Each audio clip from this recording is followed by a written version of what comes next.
Judging others and even oneself is one of man's most destructive deeds. Isa sa mga pinakamalakas makasira sa kapwa at sa sarili, yung manghusga.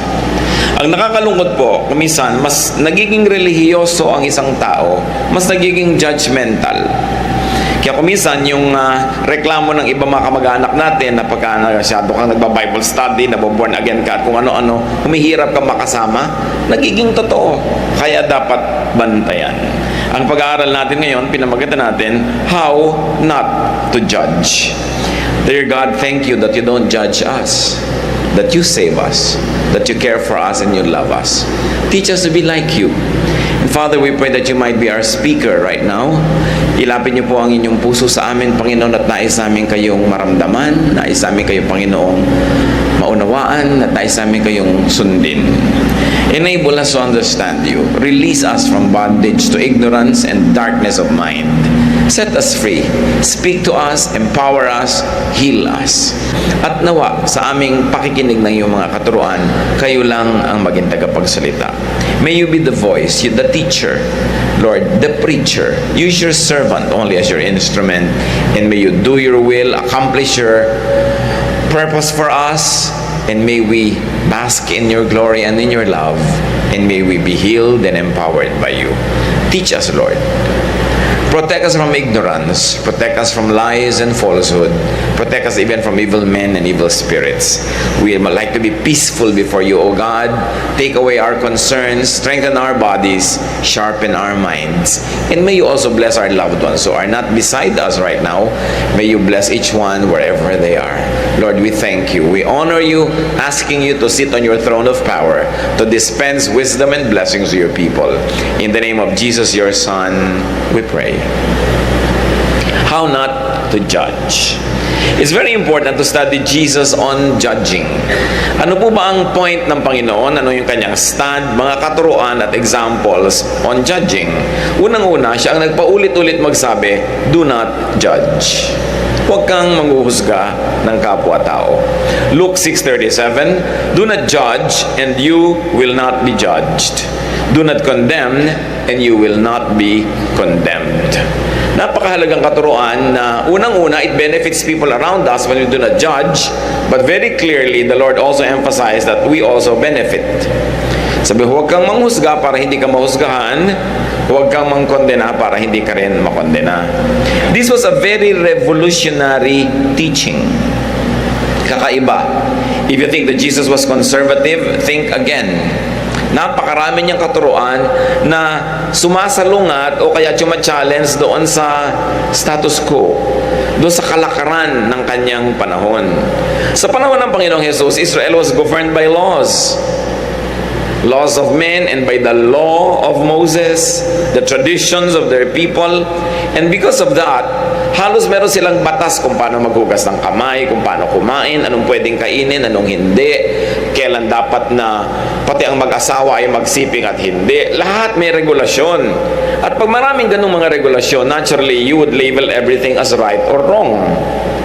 Kaya ang mga Israelites sa panahon ng Panginoon were obsessed with labeling everything as right or wrong because they were steeped in tradition. They were raised with so many laws to memorize, so many customs and traditions to observe. How could you not judge when you yourself are surrounded by so much legal, moral, social, and customary traditions? What does it mean not to judge? Paano ginagawa yun?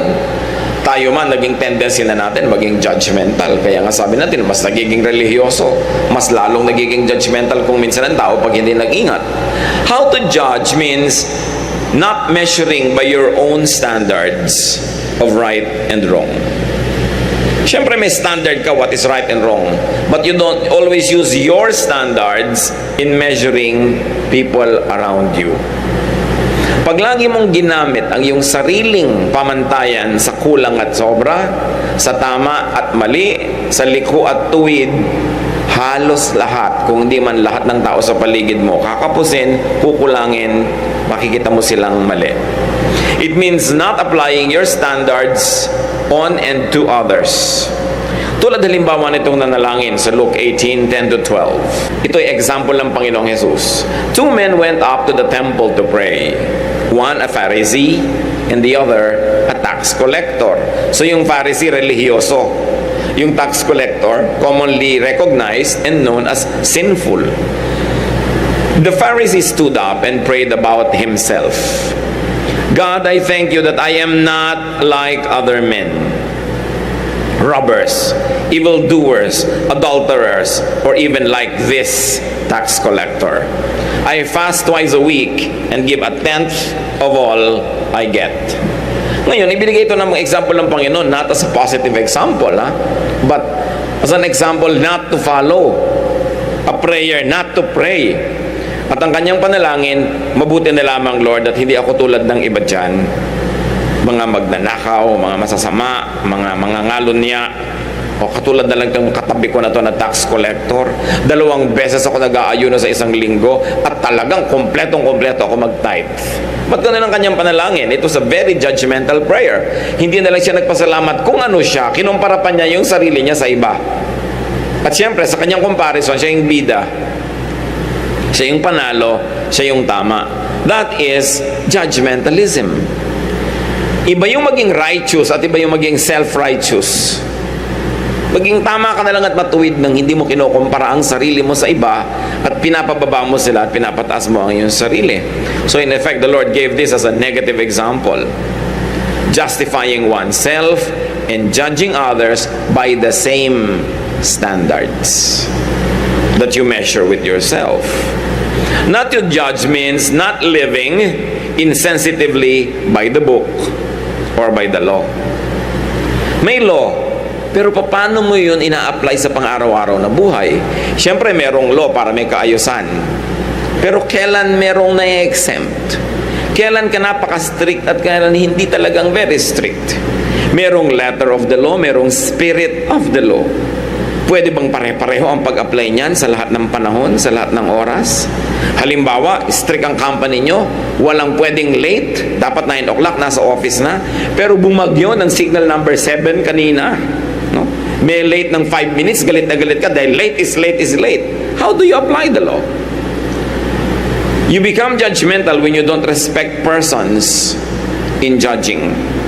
When you don't respect people's contexts and backgrounds and situations. Halimbawa, napakalinaw sa utos ni Moses, ang babaeng nangangalo niya ay kailangang batuhin hanggang mamatay. May nahuli nung panahon ng Panginoong Yesus at dinala sa harapan niya yung babae. Sinubukan siya, anong gagawin namin sa babaeng ito? Ito yung lose situation eh. Pag sinabi ni Lord na batuhin, sabi, hindi ka pala mabait, turo ka pa ng turo ng kabaitan, pinababato mo rin, pareho ka lang namin. Pag hindi naman sinabi niyo, huwag batuhin, lawbreaker ka, hindi mo sinusunod si Moses. Wala kang kakasidlan. Kaya ang sinabi ng Panginoon sa kanila, John 8:47, Teacher, sabi, this woman was caught in the act of adultery. In the law, Moses commanded us to stone such women. Now, what do you say? He said to them, if any one of you is without sin, let him be the first to throw a stone at her. So hindi niya pinigil yung pagbato. Sabi niya, sige, batuhin. Ang mauna na lang yung walang kasalanan. Knowing na lahat ng tao may kasalanan, ang babae hindi nabato. Pag sinabi mong hindi ka judgmental, it could also mean breaking the fundamental, literal interpretation and application of existing laws. Kasi merong fundamental application eh. Merong literal, meron naman symbolic application. Saan ka mag-a-apply dyan? At yun talaga ang accusation ng mga tao sa Panginoon na hindi niya sinusunod ang batas, na lawbreaker siya. Sa diet, meron sila mga hindi dapat kainin, na-offend siya, ang Panginoon ay kain ng kain. Natatakawan pa nga sila sa kanya. Ang tawag sa kanya, glutton and drunkard. Marami silang mga batas tungkol sa paghuhugas ng kamay. Naobserbahan nila, yung mga alagad ng Panginoon, kumakain lang hindi naghugas ng kamay, na-criticize. They had traditions about segregation. Segregation of women and men. Kaya hindi pwedeng ang babae turuan ng isang teacher. Kaya si Mary, who was seated at the feet of the Lord, na-criticize ang kapatid na si Martha, who was in the kitchen. But sabi ni Lord, well, Mary will stay here. She likes to be here. Marami siyang kumbaga na nakaugali ang sundin nung bayan na yon na binuwag niya para magpalaya ng mga tao. Pagka hindi mo sinusunod yung mga kaugalian na yun, you will be judged as evil, as wrong. Sa Matthew 18:21-22, then Peter came to Jesus and asked, Lord, how many times shall I forgive my brother when he sins against me? Up to 7 times? Akala ngayon di Peter, bida na siya kasi 3 times lang ang hinihingi ng law to forgive. Dinoble niya, dinagdagan pa ng isa, 7. Kaya parang, wow, ang galing ko na. Sabi niya, 7 times po ba, Lord, ako magpapatawad? Jesus answered in verse 22, I tell you not 7 times, but 77 times. In other words, walang katapusan. Symbolic na ngayon yung 7, hindi literal na 7. So this is not by the book. Lumalabas ang Panginoon dun sa kaugalian, nakasanayan at karaniwan na pagbasa at pag-apply ng kanilang mga batas. To be non-judgmental is being above and even beyond the law. So Mark 2:27, and he said to them, the Sabbath was made for man, not man for the Sabbath. Sa atin, hindi masyadong malaking issue yan eh. Ibalik nyo ang panahon. Isa sa 10 commandments yung Sabbath. Huwag kang magtatrabaho pag Sabbath. Ang mga Israelites hindi nagluluto pag Sabbath. Hindi naguhugas ng platong kinainan nila pag Sabbath. Wala silang pinagagagawa. Dahan-dahan kumilos. Pagkatapos na-observe ng mga tao at lalo ng mga critics, ang Panginoon, gumagawa pa ng mga kagilang-gilalas na himala pag Sabbath. Na-criticize siya. Sabi niya, well, ang Sabbath ginawa yan para sa tao. Hindi yung tao ang ginawa para sumunod sa Sabbath. In other words, the Lord was saying, kaya nga pinauso ng Diyos ang Sabbath para makapagpahinga ang mga tao. Dahil ikabubuti nila magpahinga. Pero kung ikabubuti nilang may gawin dahil para sila mag-survive o gumaling na sila, mapaghimalaan na sila, gawin na. Yung kabaligtaran, yung paggawa ang nakabuti, hindi yung pahinga. So sinasabi niya, yung ikabubuti, ang point natin dito, hindi yung literal and legal pahinga. That's when you transcend the spirit of the law, the letter of the law, to go to the spirit of the law. The letter says, don't work. But the spirit of the law says, don't work so that you may be rested and it will be good for you. But if it's not good for you to rest, nasasakal ka na, hindi ka makahinga dahil nakabiting ka, hindi ka pa magtatrabaho para makawala ka sa pagkakabitin mo, hindi nakabuti sa iyo yung rest. In other words, kung ano yung makakabuti, pambungad lang yung pahinga, pero kung yung kabaligtaran na ng makakabuti, gawin ang kabaligtaran. Pero dahil nga masyadong naging legalista ang pag-iisip ng mga Israelites, kahit ngayon paggawa ng mabuti, mga himala ng Diyos na nagpagaling sa Sabat, minamasama na nila. Nagiging judgmental tuloy sila. At itong sinasabi natin mga kapatid, na habang nagiging relihiyoso ang tao, ang tendency mas maging judgmental. Pero ang Panginoon, tinuruan niya yung mga tao sa paligid niya, nung panahon niya, na maging sensitibo ka sa pangangailangan, sa oras, sa sitwasyon. Sapagkat yun, nagdadagdag din sa pagkatama o pagkamali ng isang bagay. Halimbawa, nasasamaan ka at nasasagwaan ka sa isang babaeng hubot-hubad na lumabas ng bahay niya. Paano kung nasusunog pala yung bahay niya at wala na siyang panahong magbihis dahil naliligo siya nung nagkasunog? Masama pa ba yun na lumabas siya? So may konteksto, may kanya-kanya tayong katotohanan. Ang mga katotohanan natin, kuminsan, binubuo ng ating kalagayan, ng ating pag-iisip, ng ating pangangailangan. Kaya iba-iba ng katotohanan ng bawat tao. Halimbawa, pareho kayo ng asawa mo nakatingin sa buwan. Pinipilit mo na ganito yung korte ng buwan. Pero siya kahit a few feet away lang from you, iba na ang tingin niya sa buwan, iba yung angle. Hindi mo pwedeng i-impose sa kanya yung paningin mo dahil yun ang nakikita niya, mag-aaway kayo. Yun ang buwan sa kanya eh. At hindi lang buwan ang pinag-uusapan, maraming bagay. Di ba? Kaya ang tao dapat hindi sobrang legalista. Pag sinabong itong sabi ng Bible, itong sabi ng verse, itong sabi ni John, itong sabi ni Peter, at napaka-legalista mo, ang tendency mo, baliwalain ang katotohanan na pumapaligid sa sitwasyon ng iyong kapwa. Maging insensitive ka and to the point that you become unkind. Halimbawa, si John, dapat ba naman i-baptize ni John the Baptist si Jesus? Si Jesus nga yung anak ng Diyos. John 3:13-15. Then Jesus came from Galilee to the Jordan to be baptized by John. But John tried to deter him, saying, I need to be baptized by you, and do you come to me? Jesus replied, let it be so now. It is proper for us to do this to fulfill all righteousness. Then John consented. Dito hindi naman law yung binrek, just propriety. Kagandahang asal, kaayusan, sabi ni John, hindi bagay na ako magbaptize sa inyo. Ako nga ang dapat magpabaptize. Sabi doon, hayaan mo na yon, gawin na lang natin, sundin natin ang kaayusan. In other words, pwede mong i-judge si Lord nun, mali ang ginawa niya, siya ang Son of God, ba't siya nagpabaptize? Pwede mong i-judge si John, ang yabang naman niya, ang kapal niya, tao lang siya, binaptize siya ang Son of God. Pwede mong sabihin yun, di ba? Pero nakita niyo yung namagitan na usapan, may konteksto kasi.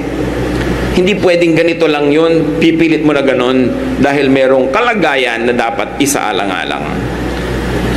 Pag naisip natin na parang lawbreaker, parang above the law yung kindness, you must consider that whenever we say law here, it is personal moral, not legal law. Anong sinasabi natin na huwag mong i-impose ang tama at mali sa iyo sa iba? Yun lang personal morality. Hindi yung legal. Yung legal na no parking talaga yun. Yung legal na pay your taxes, pay talaga yun. Hindi talagang i-impose sa lahat ng tao yun. Ang pinag-uusapan natin mga kapatid, yung personal moral law. Halimbawa, sinasabi mo, Papa, dapat namang biyanan ko, nandyan na nga ako dapat umalis-alis na siya doon sa silyang maganda dahil bahay ko naman to. Personal morality mo na yon, di ba? Hindi mo na pwedeng i-impose lagi sa iba yon, kasi personal na pananaw mo na yan kung anong tama at mali. At lahat tayo merong legal law na tama at mali that all of us have to obey para may kaayusan ng sibilisasyon. Pero meron tayong mga personal moralities. Kung nyo sasabihin may isa lang na morality, kahit sa Bible nakita nyo, yung mga pinaggagawa ng Panginoon might be considered against the legal law of the land or against the moral law of the land. Pero sabi niya, Sabbath was made for man, not man for the Sabbath. Binigyan niya ng kind application yung legality na yon, at hindi siya dapat i-judge. Jesus continued and taught observance of legal law. Huwag tayong malilito dyan. Matthew 22:21, sabi niya, give to Caesar what is Caesar's and to God what is God's. Dito pinaghiwalay talaga ni Lord yung church and state. Sabi niya, may mga obligasyon tayong lahat bilang citizens. Kahit anong religious persuasion mo, citizen ka ng bayan, give to Caesar what is Caesar's. And then to God what is God's. Ngayon, may religious persuasion ka, lalo sa iba't ibang mga bayan na may iba't ibang mga relihiyones, iisa rin yung bansa, iisa yung law, pero may kani-kanyang religious convictions. Kaya may nagsisimba ng Sabado, may nagsisimba ng Linggo, may nagsisimba ng Huwebes. Kanya-kanya na yon, hindi nakasama sa legal framework ng isang bayan yon. And you must not judge people na, ay mali sila, sumisimba sila ng Huwebes, kami Linggo, ay kami dapat Miyerkules, kasi religious conviction na yon. Hindi sinasabi na masama o kaya mali ang religious conviction. Yung non-judgmentalism, sinasabi lang ito, okay, may religious conviction ka, i-apply mo sa sarili mo. Huwag mong ipagpilitan sa iba. Halimbawa, nasasaguan ka na may babaeng nakapantalon, siya naman pala talagang tad-tad ng peklat, mas mabuti pang magpantalon kaysa ipakita niya yung binti niya. So, masama ba na magpantalon siya? Pero ipipilit mo yan dahil may religious conviction yung ibang tao about women wearing pants. Pero alam mo ba ang kasaysayan niya, bakit niya isinusuot yun? Kaya maganda na meron kang religious conviction, but keep it to yourself. Kaya kung minsan tayo nakakamuhian ng marami nating kamag-anak, no? Natuto ka na, ay masama ang mga rebultos, biglang minamartilyo mo yung groto ng nanay mo, ay hindi naman sa'yo. Di kung huwag kang maglagay ng groto mo kung ayaw mo, kung yung groto ng iba, huwag mong pakialaman kasi hindi sa'yo yun. Yun yung sinasabi natin, ini-impose mo na yung religious morality mo sa iba. Huwag mong gayahin si Gideon, dahil si Gideon, inutusan talaga ng Diyos directly na gawin yun, hindi naman ikaw si Gideon. Napaka-importante na yung ganung mga pananaw pang sarili. Kaya kung minsan hindi magkasundo ang maraming magbiyanan dahil dyan. Kasi magkaiba sila ng pananaw kung gaano kaasim dapat ang sinigang. At yun, pag-aawayan yun. Di ba? Gaano kadalas dapat palitan ng bed sheets? Once a week or twice a week? Pinagkakagalitan. Personal morality mo na yun. Hindi talaga yun to die for or to kill for. Kaya kung mas kikita natin mga kapatid kung saan natin i-apply yung don't judge, mas tatahimik ang mundo. Mas tatahimik ang ating buhay. Observing legal or civil law, but not imposing on others one's personal moral standards. That could be one of the meanings of non-judgmentalism. Not to judge means not letting moral issues of right and wrong divide people, especially divide you from people. Mayroong mga dati magkapalagayan, matalik na magkaibigan. Nung nagkaroon ng magkaibang relihiyon, nagkagalit na, hindi na nagkausap. They let their moral and religious standards get in the way. Merong mga ganyan, magkababata, dati na magkasama, magkasundo. Yung isa, biglang sumali sa religion A, yung isa sa religion B, nagkalayo na ang mundo nila. Divisive spirituality. Divisive dahil judgmental. Iniisip nung isa, mali siya. Dapat ko siyang layuan, sa demonyo na siya ngayon eh. Ako lang ang tama, ayaw naman niyang sumali. So dapat talaga akong hindi makipamatok, etc. etc. Tingnan niyo ang example ng Panginoong Hesus tungkol dyan. Siya'y nakihalubilo, nakipagpalagayang loob pa nga sa mga tao na hindi man lang pakikisamahan ng mga relihiyoso. Luke 7:34, the Son of Man came eating and drinking, and you say he is a glutton and a drunkard, a friend of tax collectors and sinners. If Jesus, our Lord, could be a friend of sinners, can you not be a friend to your aunt who has another religious persuasion? Pareho lang naman kayo naghahanap sa Diyos, nagkaiba lang nga kayo ng landas na tinahak, nagkaiba kayo ng pamamaraan, at syempre dahil judgmental kayo pareho, iniisip nyo yung isa mali, kayo lang yung tama. Pero ang Panginoong Hesus ay nakikipagkaibigan sa mga talagang talamak na makasalanan kung matatawag sa lipunan, maano naman makipagkaibigan ka sa tao na iba ang relihiyon. Hindi naman siguro talamak na kasamaan yung pagiging relihiyoso niya. Magkaiba lang kayo kuminsan na interpretasyon na isang verse. Nagkaiba lang nung talagang ikaw ay binaptize, pinakalubog-lubog ka hanggang kaila-ilaliman ng dagat at siya naman talagang winisikan lang, tubig pa rin yun. No? Napakaliit na pagkakaiba na yun, pero siyempre mamalakihin yan ng mga judgmental. Mamalakihin nila yan. Kaya sabi ni Lord, you strain out a gnat, but swallow a camel. Yan ang sabi niya doon sa mga religious leaders of his time. Hindi nyo malulon-lulon yung kaprasong insekto, pero buong-buo nyong nalululon ang kamelyo. In other words, yung maliit lang yan. Yung malaki, hindi yan magkapareho. Huwag nyong malakihin yung maliit. At yan ang problema sa mga nagiging sobrang religious, minamalaki, kaliit-liitan, laging humahanap ng ipang-aangat over the others. Tayo, ang practice natin ganito, mas tama tayo kaysa sa iba. Tayo ganito, laging tayo ang bida. That's not the way of Jesus. The religious were, and up to now, the religious tend to be separatists. The Lord was never a separatist. Hindi dapat ipagmalaki ang pagiging separatist kasi hindi separatist si Lord. Lahat welcome, bata, matanda, babae, lalaki, may sakit, pati patay, hinihipo niya. At hindi rin siya nakiseparate sa mga Pharisees at saka sa mga scribes. Si Nicodemus, who was a temple ruler, si Jairus, who was a temple official, nakipagkaibigan ng Panginoon dyan. Wala siyang pinili. Kasi hindi siya judgmental. Jesus taught and exemplified unconditional, non-judgmental acceptance and fellowship with people, especially outcasts. It is a very highly evolved theology. Sobrang advanced na theology yan, na tanggapin mo, mahalin mo, kahit yung iba yung pananalig at iba yung pananaw. Mark 2:16, when the teachers of the law who were Pharisees saw him eating with the sinners and tax collectors, they asked his disciples, why does he eat with tax collectors and sinners? Bakit yung amo ninyo nakikihapag, nakikikain, nakikisalamuha sa mga masasamang tao? Why? Because Jesus did not judge those people as bad or good. He was just there to deal with them, to love them, to accept them, and to heal them. Jesus didn't classify people as these are the right and the wrong groups. Jesus did not color his perception of people with moral lenses. Ang lagi lang niyang tinitingnan, kailangan ng taong ito ang Diyos, kailangan niya ako, makikisalamuha ako sa Kanya. Now, brothers and sisters, non-judging also means not judging oneself.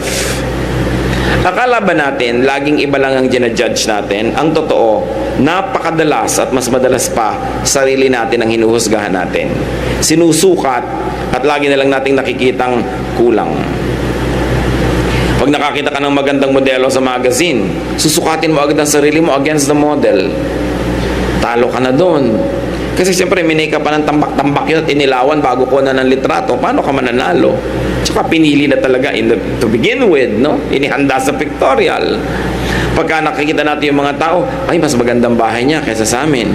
Kaya pagka bisita ka na isang tao, pasensya na kayo, maliit lang ang bahay namin. Kino-compare kasi sa bahay ng iba. We're always judging ourselves. Lagi na lang tayong kulang. Mas malaki ang sweldo ng isa, mas malaki ang bahay, mas maganda ang asawa, mas matatalino ang mga anak, mas malaki ang sweldo. Hindi natin napapansin yan. So we've got to stop moralizing everything by our personal standards. We've got to stop being obsessed with issues of right and wrong, kulang o sobra, with being judgmental to our own selves. Ang dami ngayon, mga kapatid, na mental illnesses ng mga tao. Maraming psychological sicknesses, imbalances, and one of the greatest sources of that is self-judgment and judgmentalism. Yung lagi mong sinusukat ang iba, laging either kulang ka o sila ang kulang, it creates a terrible illness inside the mind. Kaya ang Panginoon ang tinuturo niya sa mga tao, tanggapin niyo ang inyong kapwa, makilahok kayo, makipag-ibigan kayo sa kanila, patawarin ninyo, magmahalan kayo, kasi yun ang sagot sa napakarami nating mga sakit. Hindi natin nasusuri na sa sobrang pagkalaso na ng puso at isip natin sa judgmentalism, nagkakaroon tayo ng iba't ibang uri ng sakit ng utak. Kung isang kailangan pa ng professional help, kailangan mo ng therapy, kasi depressed ka na, hindi ka na makatulog, sari-sari na ang mga na-i-imagine at nakikita mo sa buhay. Paano araw-araw tinatambakan natin yung isip natin at puso ng judgment? Judgment on others or judgment of ourselves. And the Lord's mission is for us to be free, to enjoy freedom. Galatians 5:1, it is for freedom that Christ has set us free. Stand firm then, and do not let yourselves be burdened again by a yoke of slavery. Whatever the original context of this verse, the general idea is still the same. Christ's main ministry is to give us freedom. Freedom from sin, freedom from the punishment of sin, at marami pang ibang freedoms, like freedom from judgmentalism. Freedom from this addictive tendency to always measure other people, and sometimes to measure them unfairly so that they will be judged and you will be justified. This could also refer to slavery to legalism and judgmentalism. But we should always exercise caution in saying freedom is the ministry of the Lord, because it doesn't mean license. Galatians 5:13, you brothers were called to be free, but do not use your freedom to indulge the sinful nature. Rather, serve one another in love. So we don't obsess ourselves with issues of right and wrong and implement it on other people, but you may implement it on yourself. Pero mga kapatid, kung napapansin ninyo na lagi na lang kayo ding lugi pagka minesyar nyo ang inyong sarili, lagi kayong kulang, laging kulang pa ang pagluluto ninyo, kulang pa ang ganda ng labada, kulang pa ang bango ng inyong labada, you're watching too much TV. Yung ang bango-bango ng labada, perfect wife, ang puti-puti, nagpagulong-gulong na yung anak nyo sa putik nung laban nyo, pumuti. Hindi totoo yun. Mangitim-ngitim pa rin talaga yung kahit makuba kayo ng kalalaba. So, baguhin nyo rin ang pag-measure sa inyong sarili. One, huwag kayo masyado makinig sa advertising. No? Manipulative yan masyado para bumili lang kayo ng produkto o ng isang service. Mahabag kayo sa inyong sarili, lalo ko above 40 na kayo, tapos gusto nyo pa yung waistline nyo 22. Braso nyo na yung pwede na. Kasi may edad na kayo eh. Yung alangan naman na ang may edad na kayo, nakapagpalaki na kayo ng mga anak at nakapagpaaral, tapos kamukha pa rin kayo ng mga batang-batang mga artista. Be kind to yourself. Because most of the time, we are judging ourselves very harshly. Kasi kung ano-anong standard ang pinagagamit natin, don't be a slave to this. No? Kailangan, meron tayong love. Serve one another in love daw. Don't forget to include yourself. Be loving to yourself also. Do what you can, but don't be obsessed with grading yourself all the time. God is not always grading you. Kaya ang sabi, Christ died once for all. Minsan lang namatay na si Jesus para bayaran lahat ng kasalanan natin, punan lahat ng ating kulang, at tingnan tayo from the prism and from the frame of His love. Kaya pag nakikita ka ng Panginoon, kahit ka nagkakasala, pero nasa Panginoon ka, ang tingin mo sa sarili mo, ang sama-sama mo. Pero sabi niya, I remember that she is dust. God remembers that you are dust. Kaya binigyan tayo ng, if we confess our sins, He is faithful and just and will forgive us. Bakit may ganung provision? Alam din ng Diyos na magkukulang tayo. At ito mga kapatid, ang kanina ko pa sinasabi, hindi ito license para lagi ka nalang kulang, para lagi ka nalang dust. Pero after you have done what you could, and it's not always your best, relax, it doesn't always have to be your best. Iba-iba ang panahon. Pag may kulang ka, doon umiiral yung kabutihan ng Diyos. Dapat natin ma-appreciate yun eh. Yung iba halong habang nagiging relihiyoso, lalong humihigpit ang tingin nila sa Diyos. Lagi silang natatakot, lagi silang nagbabayad, lagi na lang silang kulang at kulang. Ba't ka pa naging maka-Diyos kung ganun din lang, hindi ka na tuloy natahimik? Ginagawa mo ang mabuti kasi mabuti yun sa'yo. Kasi mabuti yun sa kapwa at kasi nagpapaligaya yun sa Diyos. Pero pag kinulang ka, don't always judge yourself. Because even up to now, God is not judging you yet. Minsan hindi tayo mabait sa sarili natin, kaya iba naghahampas ng sarili, nagpapako ng sarili. Meron talaga na may mga pagdurusa na gustong bilhin, hindi binibili para iniisip nila magdurusa ako kasi deserve ko to. Meron mga taong gusto silang parusahan. Gusto sila yung may taong kumakawawa sa kanila, umaapi para ang tingin nila, nakakabayad-bayad ako sa aking mga kasalanan. Hindi ganun ang Diyos. Binayaran na ni Jesus lahat. Kailan natin mauunawa, ma-apply at ma-appreciate yung katotohanan na bayad na lahat yan. That we should stop judging others and ourselves, although we should not use it as a license. Do what you can and let the Lord take care of the rest. Appreciate God's grace and kindness para sa iyong sarili at para rin sa iba. Hindi pwedeng lagi yung husband mo best. May mga bad days din yan eh. May mga moments siya na tinatamad, may moments siya na mahina ang katawan, maiksi ang pasensya. Pag may mga mahal tayo sa buhay na naninimangot, kung sumagot, walang gana, huwag mo nang piniting, sumagot ka, bakit ka walang gana? Hanggang mag-aaway tuloy kayo. Pag walang gana, iwan niyo muna, hayaan niyo, makakagana din yan. But don't judge. Minsan ayaw kang kausapin, inis mo, ayaw mo na sa akin, kasi ganito lang ako, then you judge yourself. Mood lang niya yun. Kaka-recover din yan. This is one of the things we really have to learn, brothers and sisters, to relax. Why? Why can we relax? Because God is in control. May Diyos eh. Hindi mo ma-solve, hayaan mo lang muna. It will settle itself. Parang isang bagay na hindi mo makita, tigilan mong hanapin, biglang lumalabas. Pero yung hanap ka ng hanap, talagang lalong hindi mo makita. May mga ganun din sa ating mga moods, sa ating pang-araw-araw na buhay. Now, how not to judge yourself and others? Paano nga ba? Kasi ang tendency na natin is to judge. So how not to judge? First of all, think of and think like Jesus. Isipin si Jesus at mag-isip tulad ni Jesus. Philippians 2:5, your attitude should be the same as that of Christ Jesus. At kita natin sa buong kasaysayan, Jesus did not judge. Jesus taught against judging. Siyempre, ang Kristiyano dapat katulad ni Kristo. Pwedeng paminsan-minsan, katulad ka ni Peter, kung si Peter sa area na yun ay kamukha ni Kristo. Pwedeng paminsan-minsan kamukha ni Paul, kung sa usapin na yun, si Paul ay kamukha ni Kristo. Pero dapat, lagi kang kamukha ni Kristo. Yung mga leaders, yung mga prophets, yung mga apostles, may mga tama at mga magandang ginawa, pero hindi sila perfect, hindi sila Diyos. Hindi sila huwaran lagi. Hindi sila model lagi. Si Jesus ang laging model. So, si Jesus walang ginudge yan kahit kailan. Siya ang dapat nating tularan. Kahit kung minsan, makakakita ka ng prophet, makakita ka ng disciple na parang nagja-judge din. Pero, hindi sila ang example.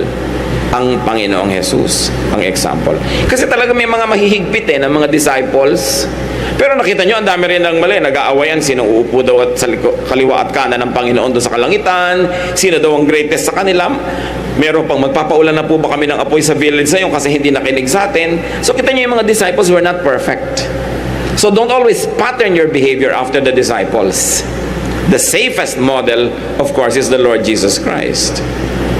Paano pa tayo makakapagtanggal, mga kapatid, ng judgmental spirit and tendency? Do not be the savior of the world. Si Jesus yun. Do not be the judge and corrector of the world. In other words, morally speaking, be responsible only for yourself. Ituwid mo ang sarili mo. Hindi mo kailangang ituwid lahat ng tao sa iyong paligid. Kasi pag itinuwid mo sila, yung pananaw mo na kung paano ang tuwid, ang iiral, at yung pananaw nila, kailangan mo ngayong takpan o talunin, maglalabanan na kayo. Kasi tingin mo, liko siya, yung tingin niya, tuwid siya. Nakakita na ba kayo ng pencil na inilubog sa isang basong tubig? Hindi ba mukhang liko? Pero ang totoo, tuwid yun. Tingin mo lang, naliko. So kung minsan, tingin mo sa kapwa mo, liko. Talagang lalaban ka ng patayan, katulad ng subukan nyo yung pencil na yan. Experiment pa nga yan, nung grade 3 pa sa elementary, di ba? Ilulubog yung pencil sa isang basong tubig, mukhang liko. Pero hindi naman. Madalas ganun ang tingin nyo sa inyong asawa, sa inyong anak, sa inyong biyanan, sa inyong manugang, liko. Madalas ganyan ang tingin ng mga empleyado sa kanilang manager o ng manager sa empleyado, liko. Pero yung pala, yun lang ang tingin niya, pero hindi talaga. May kanya-kanya tayong pananaw. May kanya-kanyang pinanggagalingan. So morally, be responsible only for yourself. Do not make it your mission to correct everybody. Many Christians burn with their spiritual fervor that they really consume everyone near them. Dapat marunong ka rin mag-temper, mag-control ng burning mo. At yung on fire with the Lord, nasunog na tuloy lahat ng katabi mo. 2 Corinthians 5:10, for we must all appear before the judgment seat of Christ, that each one may receive what is due him for the things done while in the body. So haharap ka mag-isa. Hindi mo papanagutan yung iba. Hindi mo yung responsibility. Ang pananagutan mo lang, maging magandang halimbawa, magturo ka whenever you can, lalo kung pinagtuturo ka naman, pero kung ayaw makinig, shut up. Hindi naman nadadala yan sa pilitan. So check your Messiah complex. May mga ganyan may Messiah complex. Nung naniwala sa herbs, lahat ng kamag-anak pinipilit pa inumin ng herbs. Dahil naniwala na siya doon sa herbs. Nung maniwala siya sa isang mahiwagang bato, lahat ng tao gusto niya talagang sabitan ng mahiwagang bato. Kaya nung maniwala ka kay Mang Kepweng, lahat ng tao gusto mo pumunta kay Mang Kepweng. Nung naniwala ka ngayon sa ganung relihiyon, lahat na gusto mong dalhin doon, lahat mali pagka hindi mo kasama. Yun yung Messiah complex, tagapagligtas ka ng buong daigdig. Nobody likes a Messiah. Pag lagi mong ini-impose ang sarili mo, lagi mong pinipilit, naranasan nyo na ba yan na meron talagang, lalo kung nanay mo yon, biglang may diet na nakatuwaan, no? Kakainin lang talaga, pechay, araw-araw. Buong pamilya nagdusa. Eh di ikaw lang ang kumain ng pechay, gusto mo pala gusto ng iba-iba. So, dahil naniwala ka doon, kailangan lahat maniwala. Yun yung Messiah complex. Of course, nanggagaling naman yan sa genuine love, di ba? Mahal din natin, kaya gusto natin na isali doon sa sinalihan natin. Pero ano naman ang katiyakan mong tama ka nga? Ano naman ang katiyakan mong ikaw nga yung best? There will always be competing ideas. So present yourself and your case clearly, convincingly, but give freedom to everybody else kung ano ang stand nila tungkol doon. At huwag kayong makikipagkasira pag ayaw nilang sumama sa inyo sa sinalihan ninyo. Dahil may kani-kanyang kalooban ng tao. It is judgmentalism that pushes us to impose our will on others. Share, teach, exemplify like Jesus, but do not judge. Of course, non-judgment can only happen if you are not dogmatic. If you are not self-righteous, and if you are not obsessed with the one-point truth, your truth. Diniskasan natin nun sa isang mensahe that the truth is not always just a point. Sometimes it is a series of points. Sometimes there are 2 points and all the points in between. Kahit sa Bible, makakakita kayo ng ganon. Verses na parang nagko-contradict. Sabi ng isang verse A, sabi ng isang verse B. Paglalabanin mo, no. Take both as biblical, and every point between A and B is also biblical. Hindi mo kailangan pag-awayin yon. Kailangan mo siyang pag-combinin that they will resolve themselves in a higher level of reasoning or a higher level of faith. Hindi kailangan paglabanin ang parang hindi magkamukha. They could be 2 faces of the same coin. Hindi pwede na one lang yung truth, 1 point lang yung truth all the time. Ang laki-laki ng truth, hindi pwedeng i-confine sa isa lang na utak o sa isa lang na pananaw. So watch the way you think and act and live. Especially those who are committed to religion. One unwelcome baggage of religiosity is judgmentalism. Thinking of yourself, your congregation, your sect, your religion as the only franchisee of truth. Sekta lang namin, religion lang namin, church lang namin, fellowship lang namin ang tama. Everybody is demonic. Dapat malampasan yung ganong pananaw. At no matter how much you disagree with people, if they are searching for God, you must at least respect them as fellow searchers. Naghahanap din sila tulad mo. At kung umaakyat kayo ng isang bundok, galing sa iba't ibang side, siyempre magkakaiba yung point of view. At siya ay nandun na sa may ibabaw, medyo nasa baba ka pa, magkaiba na naman yung point of view. Laging may naiiba. Hindi kailangan magkakamukha. Sinadya ng Diyos na magkakaiba yung fingerprint natin, magkakaiba yung mata natin, magkakaiba yung vision, dahil ang Diyos, ang laki-laki, kailangan maraming paraan ng pagtingin sa Kanya. Hindi mo dapat i-confine sa isa lamang. Overzealous belief in one's correctness could easily become a license to be unkind to those one thinks are wrong. Pag sobrang zealous ka sa pananalig mo, nagiging malupit ka na at masama doon sa hindi mo kapanalig, and at the same time you think you are being godly. Napakaraming kalupitan at kasamaan na ginawa ng tao sa kapwa-tao sa ngalan ng relihiyon, sa ngalan ng Diyos. In fact, ang pinakamasasama nga maririnig mong criticism ng mga born-again Christian, hindi naman against other religions, against other born-again Christians na hindi nila kasama sa local church nila. O kung minsan kasama pa nga sa local church against other, yung choir, pinipitasan yung teacher, ganun-ganon. Ano kaya ang masamang nangyayari sa isip ng isang tao nagiging mahilig sa Bible, na may kakambal yun na dapat tanggalin? Yung pagpasok ng hilig niya sa Bible, nagiging judgmental. Nagiging siya lang ang tama, mali ang iba, nagiging palaaway, paladebate. That's not the way of Jesus. Tingnan ninyo yung parang ligaya ng mga tao na sila lang ang pupunta sa langit at lahat pupunta sa impyerno. There is nothing that offends or saddens me more than religious people saying, yan naman mga hindi nakinig sa amin talagang sa impyerno sila pupunta. Diba? Yung talagang kukulo-kulo sila sa asupre. Diba sister, no? Parang acidic yan, ang init to, diba? Ang dami ko nakikita ng ganyan, tuwang-tuwa na may pupunta sa impyerno. Lalo yung hindi nakinig sa kanila, parang yun ang higanti nila. Buti nga, pupunta kayo sa impyerno. That is a very questionable godliness. Dahil kung talaga naniniwala kang may impyerno, you will not wish it even for Satan. Meron pa, pwede po ba huwag niya nang turuan yung stepmother ko, balato na natin sa kitaning? Kasi talagang impacta po yan. Sabi ko, ano susuluhin mo yung paniniwala mong tama? So questionable ang spiritualidad mo niyan. Pero totoo yan mga kapatid, maraming religious groups, halos hindi nila ikubli ang ligaya nila na sa tingin nila sila lang ang ligtas. at lahat ay pupunta sa impyerno.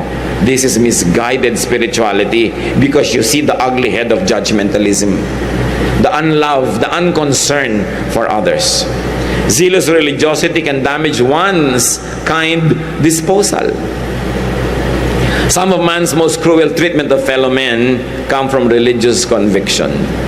Sa tingin natin, pag wala sila sa Diyos, hindi sila maka-Diyos, hindi na tayo responsable na sagipin sila sa hirap. Dapat lang, nararamdaman nila yan. Nung araw pa, offended na offended ako, no? Lumalahar sa Pampanga, naglulubugan yung buong Pampanga. Yung mga ibang born again, kita nyo kasi maraming ginagawa dong rebulto, kaya lumulubog. Sabi ko, hoy, kilabuta ka sa sinasabi mo. Ikinakatuwa mo yan. Diba? At ang pinagbibintangan mo yung mga ginagawa sa Betis. Diba? Yung judgmental spirit yun eh. Yung pagkahuy, meron palang lumubog na ganong community kasi marami dong kabaret. Dapat nga. Yung hindi yan galing kay Jesus. Kasi kung may kabaret doon, nandun siguro siya. Diba? He was dining with sinners and with ganon na ganon. Not to dance, not to do sin, but to be with sinners, to love them. So hindi mo sasabihin yung ganyan mga ideya.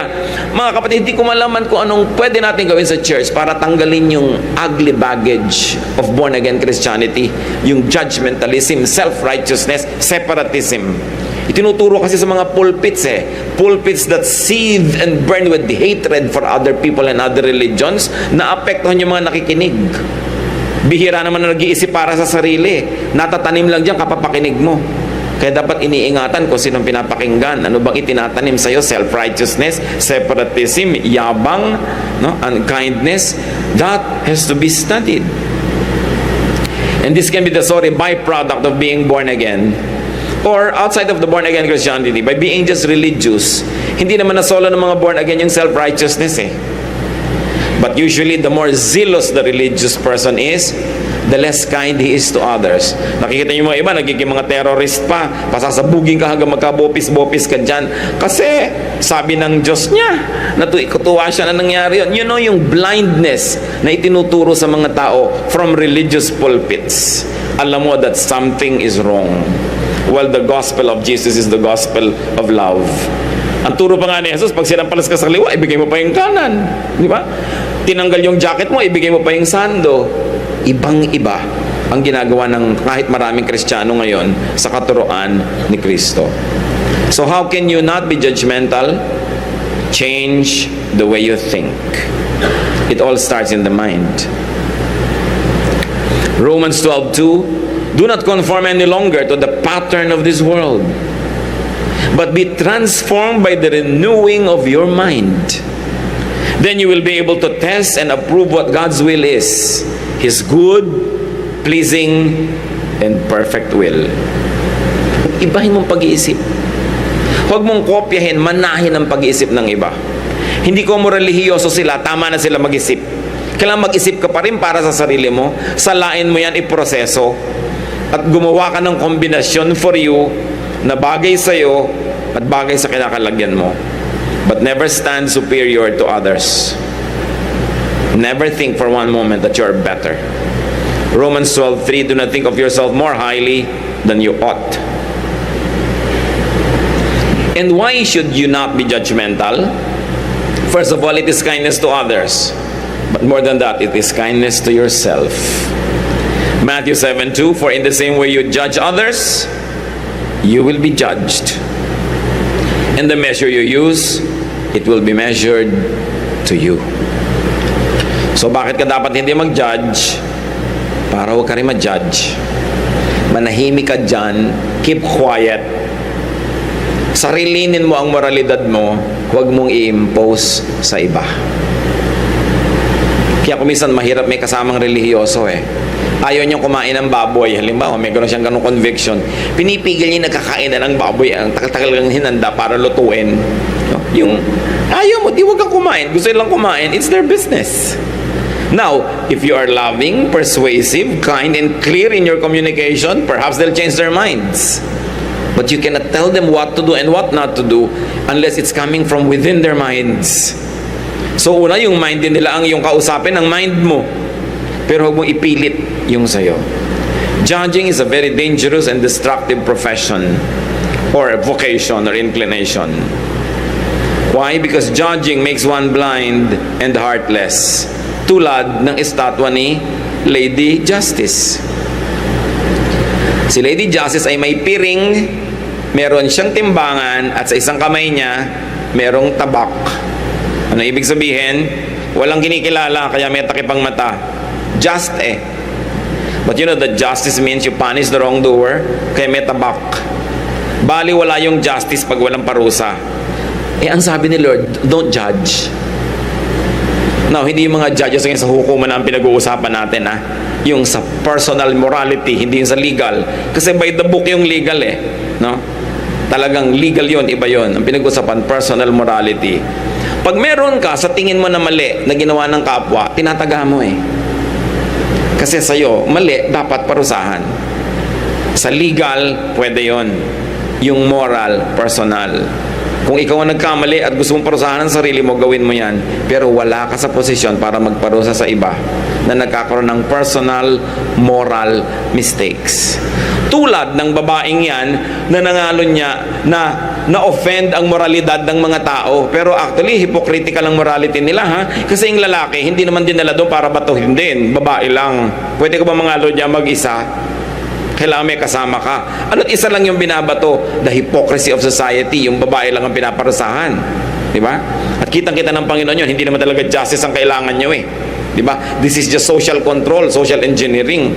Because society was controlled by men. Therefore, unfair talaga sa women yung mga batas nila. Tingnan yung ginawa ng Panginoon. Ang totoo nun, hindi niya pinabato. Yun yung heart ni Christ. Baka kung tayo lang, binato na natin. Di ba? Ngayon, hindi lang adultery ang case. Maraming cases ang kapwa natin. Sinong unang babato? Nagbigay na si Lord ng patakaran. Pwede kang bumato, basta wala ka lang kasalanan. Meron bang papasa doon? E di wala. Therefore, wala dapat bumabato. Kahit ano ang kasalanan. Pero yung no parking, tikitan mo pag pulis ka. Remember, iba yung legal law. Iba yung personal morality. Meron pang mga, ay, ano ba naman yung babaeng yan? Nasa Saudi ang asawa, labas ng bahay. Kung ako, hindi ako lalabas. Ang sama talaga ng babaeng yan.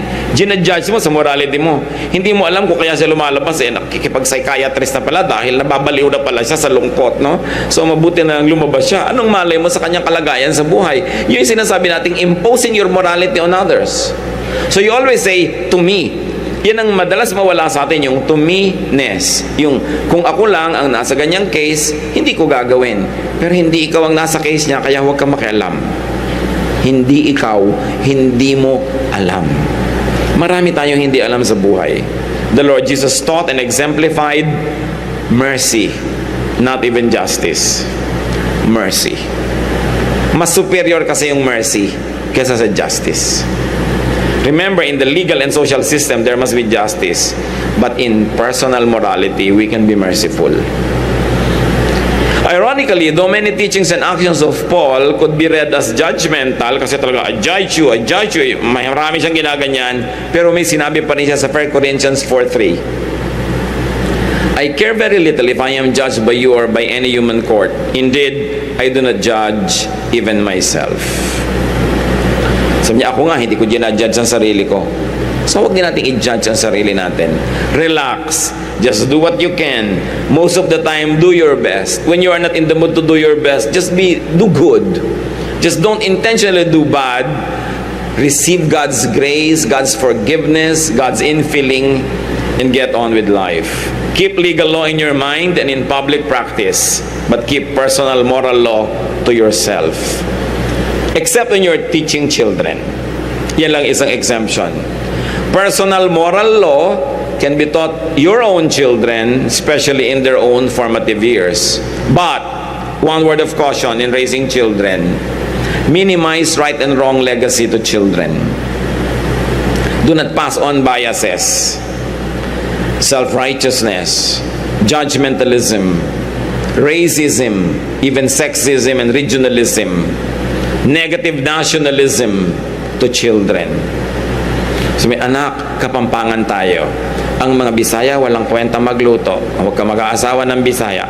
Yung mga ganong klaseng mga pinapasan mo na biases, yung right and wrong, yung, ayan, ganyan. Huwag ka makikipag-usap dyan, maitim ang gilagid. Huwag ka magtitiwala sa mga taong maitim ang gilagid.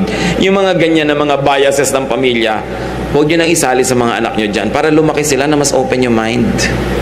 Mas universal ang acceptance nila sa humanity. Hindi masyadong regionalistic. No? Hindi masyadong negative yung kanilang pananaw sa kapwa.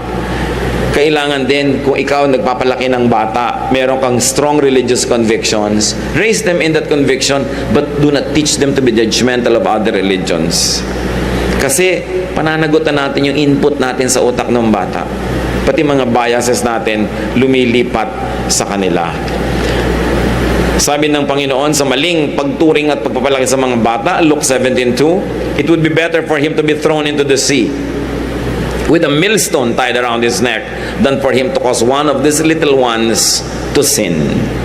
Siyempre maraming kahulugan niyang sin ng mga bata tuloy, pero para turuan mo siya na maging sinful sa pag-iisip, maging judgmental, maging bias, malaking pananagutan. Romans 2:1, you therefore have no excuse, you who pass judgment on someone else. Matthew 7:1-3, let's repeat this. Do not judge, or you too will be judged. For in the same way you judge others, you will be judged. And with the measure you use, it will be measured to you. Why do you look at the speck of sawdust in your brother's eye? Sabi, bakit ang dami mong pwedeng tingnan? Ang tinitingnan mo, yung puweng ng kapwa mo. Tumingin ka sa iba at unahin mong please ang sarili mong puweng. Mahilig kasi tayo tumitingin lagi sa mistake ng iba, sa error ng iba. Sabi ni Jesus, why do you look at the speck of sawdust in your brother's eye? Non-judgmentalism may not be accomplished in one big leap. Mahirap yan, habit na natin eh. But at least take small steps in that direction. Hindi madaling maunawaan why we should not be judgmental when we have been raised from childhood to be judgmental. Hindi madaling ma-absorb sa isip kung paano maging hindi judgmental kung bawat turo ng relihiyon ay tinuturo ka mang judge. Hindi pwedeng magawa in one sitting, pero sikapin natin every day, step by step, with the help of God, to be less and less judgmental. While we are watching our own morality, not using our freedom in Christ to be a license to be wrong, but giving it room, giving people room to be themselves. And if we cannot understand them, just allow them to be what they are. Hindi lang isa ang realidad, bawat isang tao mayroong kanyang reality. Kanya-kanya. Sa aircon lang sa kwarto, merong giniginaw, may naiinitan. Magkakaiba kayo ng reality. Hindi pwedeng i-impose yan on each other. So put yourself in other person's situation and mind and logic. Empathize, understand like Jesus. And when you cannot do that, just simply not judge. Kung sabing, mali yun, tama yun, mali yun, tama yun. Sabi mo, may ginagawa siya, may dahilan siya kung ba't niya ginagawa. Hindi ko naiintindihan, kung ako siya, hindi ko na nang gagawin ko, pero hindi ako siya, so hahayaan ko siyang ginagawa, yung ginagawa niya. Kailangan nating bigyan ng ganung lugar ang tao kung talagang nagahari sa puso natin si Kristo. Keep your personal morality to yourself. Do not impose it on your office mates. May company party kayo, gusto nila uminom ng beer, ayaw mo. Bakit mo pipigilin? Dahil ikaw lang yung manager. Di hayaan mo sila, di ka wag. Matanong ka man lang, ba't ka hindi umiinom? Eh di tsaka ka sumagot. Hindi mo gagamitin yung force mo to impose your morality on others. Meron pa mga ganun eh. Pastor, pagka si Brother Eddie po ba naging presidente, ipapasara niya lahat ng ibang simbahan. Ano ka ba? Siyempre, presidente siya ng lahat ng Pilipino at lahat ng relihiyon. Bakit naman niya isasara yun? Eh, presidente siya, hindi naman siya pastor ng buong bansa. So, yung mga ganung pag-iisip, so kung itong taong to hindi dapat maging presidente. Di ba? Kakawawain niya yung mga ibang relihiyon. Dapat, doon na lang siya sa church niya. Pagka ganun ang iyong uri ng pag-iisip. Consider people and their thoughts, their awareness and values. And you don't always have to protect God. God needs no protector. You don't always have to defend the faith. The faith has been there for thousands of years. You don't have to oppress others just to prove that you love your faith. No? People may be mistaken once in a while, but it doesn't mean they're evil. Minsan may mali silang pananaw, pero hindi naman sila gumising isang umaga sabi niya, mamaliin ko ang aking pananaw. Siguro nagkamali. Pero hindi mo pwedeng i-label evil. Pwede mo sabihin mistaken. Pero hindi evil. Kasi kuminsan, huling-huli mo na sa akto, nagkamali eh. Yung pala may dahilan. Labag din sa kalooban niya, napilitan lang siya, hindi mo alam. So don't judge. Treat people as you would like to be treated yourself. Kung may anak na babae yung isang tao na sa palagay mo, mali ang behavior, paano mo itatrato yon? Itrato mo siya kung paano mo gustong itrato ng iba ang anak mo pag yung anak mo yung mali.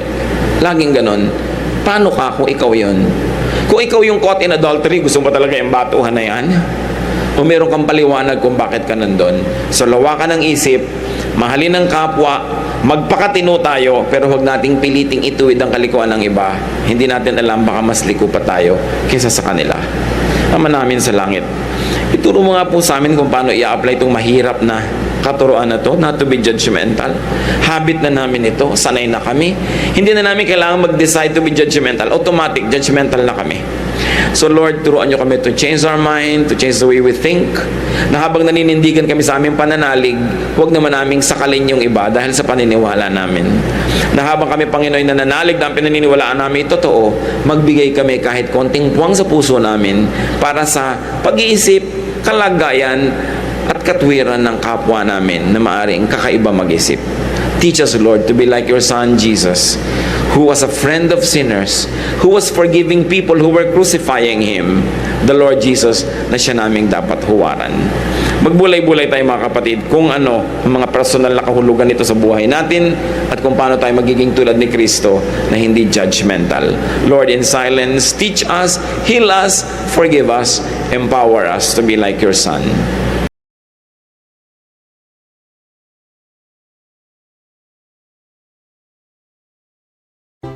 Sinasabi po sa Ephesians chapter 2 verse 10, "For we are God's workmanship, created in Christ Jesus to do good works, which God prepared in advance for us to do." We are God's workmanship, created in Christ Jesus to do good works, which God prepared in advance for us to do. Ephesians 2 verse 10. Ang Panginoon, nilikha tayo nung paman, hindi pa tayo nabubuhay, pinaghanda na tayo ng mga mabubuting gawa na naka-assign po para gawin natin. And we are meant to be good, to do good, and to be kind. Kindness is its own reward. Yun lang gumawa tayo ng mabuti, yun po ay isa ng malaking gantimpala sapagkat sa paggawa natin ng mabuti, hindi tayo nagkaroon ng oras para gumawa ng masama. Therefore, yun palang reward na. But God is so kind that He even rewards kindness with more rewards, with surprisingly wonderful rewards, and with amazingly inconceivable rewards. How kindness to the poor gave life to 2 dead people is the interesting focus of our attention today. Dahil sa kanilang kabutihan ng 2 taong ito sa mga kapuspalad, sa mga mahihirap, nagkaroon sila ng kamanghamanghang gantimpala mula sa Panginoon. Ang atin pong pag-aaral pinamagatang how kindness can extend your life. Dear Lord, we thank you that you are kind. We thank you that you are good to us. Salamat, Panginoon, kayo po'y mabait at mabuti. At kami tagatanggap na yung mga kabutihan. Sa aming pagbubulay-bulay na yung salita, ipahiwatig, linawin, at ituro nyo sa amin, Panginoon, kung ano ang personal application nito sa aming buhay. Humihingi kami na kayo ang maging tagapagsalita, mangusap kayong may kapangyarihan, paglinawin niyo po ang aming isip, bigyan niyo kami ng kapayapaan at nang sa gayon wala kaming ibang pagtuunan ng pansin kundi kayo lamang. We surrender every thought at the feet of Jesus and we ask you, Father, to speak powerfully. Use your servant as your footstool, as your instrument, but be the speaker, O God. We seek only you. We don't want to hear a human voice. And we ask you to speak powerfully. Nawa, Panginoon, sa aming pagtitipon, kayo rin po ang manaig sa aming puso, sa aming kapaligiran. Frustrate, Lord, destroy the presence and work of evil in our midst. At anumang balak ng masasamang espiritu, masasamang tao, laban sa iyong mga anak ngayon, inyo pong sugpuin sa pamamagitan ng liwanag ng iyong anak na si Jesus. Itinatagubilin din namin sa iyo maging aming mga mahal sa buhay, mga tinatangkilik, mga tahanan na di namin nakikita ngayon. Kayo rin po ang maging tagapag-ingat. At nawa ang puso namin ngayon matamnan ng iyong salita. Mamunga ito ng mabubuting gawa. Speak, Father, to your people. We are the sheep of your pasture, your church, your nation. May your words give us enlightenment. In Jesus' mighty name we pray. How kindness can extend your life. It's a very interesting aspect of life, that life can be extended even in a miraculous way. Tingnan po natin ang kaso ng isang babaeng napakagabuti sa mga mahihirap, lalong-lalo sa mga balo. Tabitha, from death to life. In fact, Tabitha, from physical death to physical life. Acts chapter 9, verses 36 to 41. In Joppa, there was a disciple named Tabitha, which when translated is Dorcas, who was always doing good and helping the poor. About that time, she came sick and died, and her body was washed and placed in an upstairs room. Lydda was near Joppa, so when the disciples heard that Peter was in Lydda, they sent 2 men to him and urged him, "Please come at once." Peter went with them, and when he arrived, he was taken upstairs to the room. All the widows stood around him, crying, and showing him the robes and other clothing that Dorcas had made while she was still with them. Peter sent them all out of the room. Then he got down on his knees and prayed. Turning toward the dead woman, he said, "Tabitha, get up." She opened her eyes, and seeing Peter, she sat up. He took her by the hand and helped her to her feet. Then he called the believers and the widows and presented her to them alive. Isang kamangha-manghang istorya na kuminsan pag binabasa na lang natin lagi, parang nawawalan na siya ng magic para tayo magulat. Pero nawa hindi ganun ang maging attitude natin when we're reading, because this is a wonderful, wonderful, earth-shaking story. So isang babae, si Tabitha, translated name Dorcas, was always helping the poor. Ang kanya pong area of helping ay mga widows. Hindi natin alam kung siya man ay widow, hindi natin alam. Ang alam natin, siya ay masipag at may konting kaya. She died. Namatay ang matulungin. And because Peter was known to be an instrument of the Lord for many miracles, and Peter was in a nearby place, the brethren called Peter.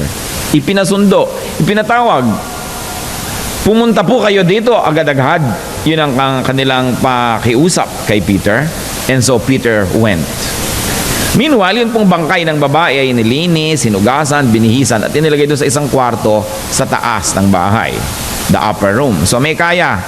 Kasi yung mga walang kaya, yung kanilang bahay, pagpasok mo, nandun na nakatira yung mga hayop sa loob, tapos may konti lang na hakbang ka, mga 2-3 hakbang, meron silang tulugan na mataas ng konti sa tulugan ng mga hayop, doon na sila. Pero yung mga may kaya, meron pang upper room. So may kaya itong si Tabitha. And the widows were all there, and they stood around Peter crying, showing Peter Exhibit A of Tabitha's goodness. Itong mga nag-iiyakan na to at mga nalulungkot at nagluluksang mga balo, ipinakita nila kay Peter yung kanilang mga damit, mga shawl, mga bagay-bagay na tinahi, hinabi, ginawa ni Tabitha para sa kanila. Kung kayo kaya ang biglang namatay, ano kaya ipakita ng mga tao sa mga darating? Listahan ng utang? Mga listahan ng sama ng loob? Pero sila ipinakita, eto mga ginawa niya nung nabubuhay pa siya. Sobrang nabagbag ang dami nitong si Peter.